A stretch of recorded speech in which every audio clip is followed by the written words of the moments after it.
Hello, and welcome to Color Commentary. I'm TJ, your average fan, and I've been talking to you today about a show, Dark Matter, Episode 5. Let's get into it, shall we? Spoilers! Okay, so I'm again split this into between good Jason and bad Jason. This time I'm gonna start with good Jason. Him and old girl still trying to figure out the box and whatnot, and they almost drowned at one point. But they fall asleep, end up someplace, and so they decide to go check it out. Turns out Blair, the first lady who ever went through the box in the original box timeline, bad Jason's that is, yeah, she's there. And she's like, I'm staying here for right now. She's dealing with some crazy giant bug things that the version of her in that world brought back, because I guess the version of her in that world also went through, but this one came back and brought some crap with her that took over the world and killed it.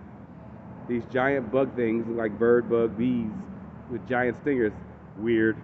So they're like, come back with us. And she's like, no. I'll go when I'm ready. That box is crazy, and I ain't ready for that yet.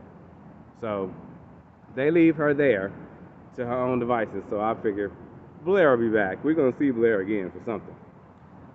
And they trying to get to Jason's world. Trying to get there. So they thought they figured something out about trying to focus their mind and subconscious, conscious and subconscious, which is quite hard to do.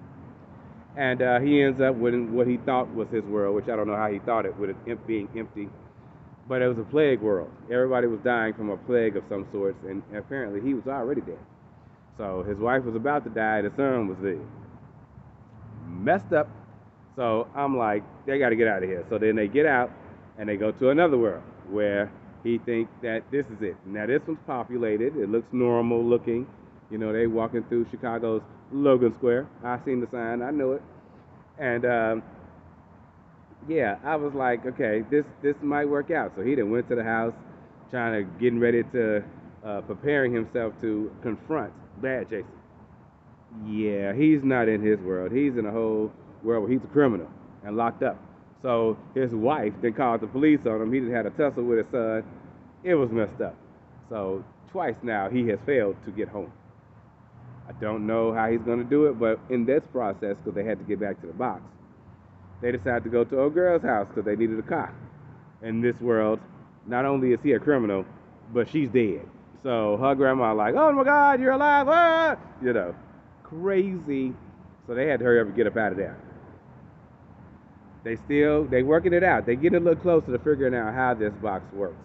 Meanwhile, bad Jason is doing runs and study trying to get the Layton from good Jason's world to keep on going with this thing and start this process, and he training them on how to use the box.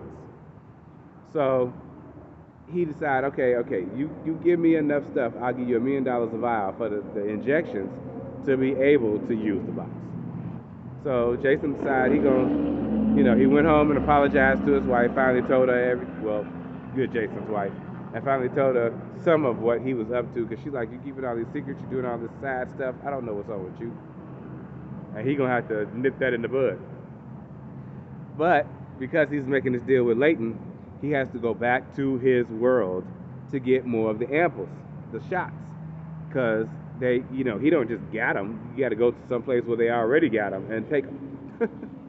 So he go back to his world to get 50 of them. Dude told him $1 million a vial, so that's $50 million.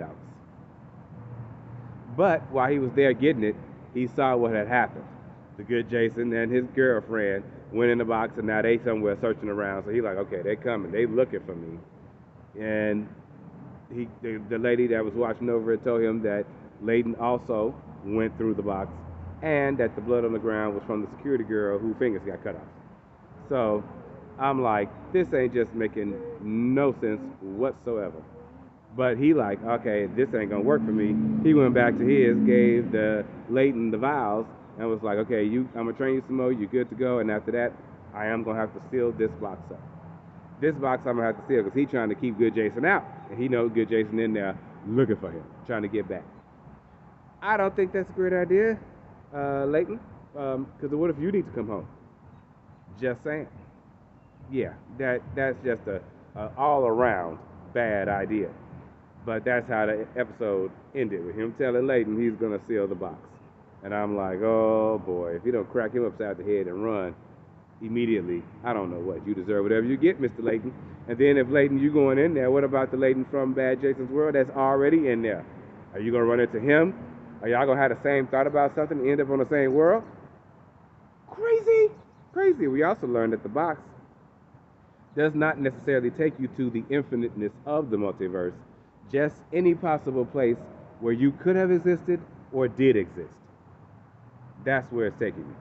So, but what about the multiple people being there at the same time? Like, what if it's places that I don't exist, but you do?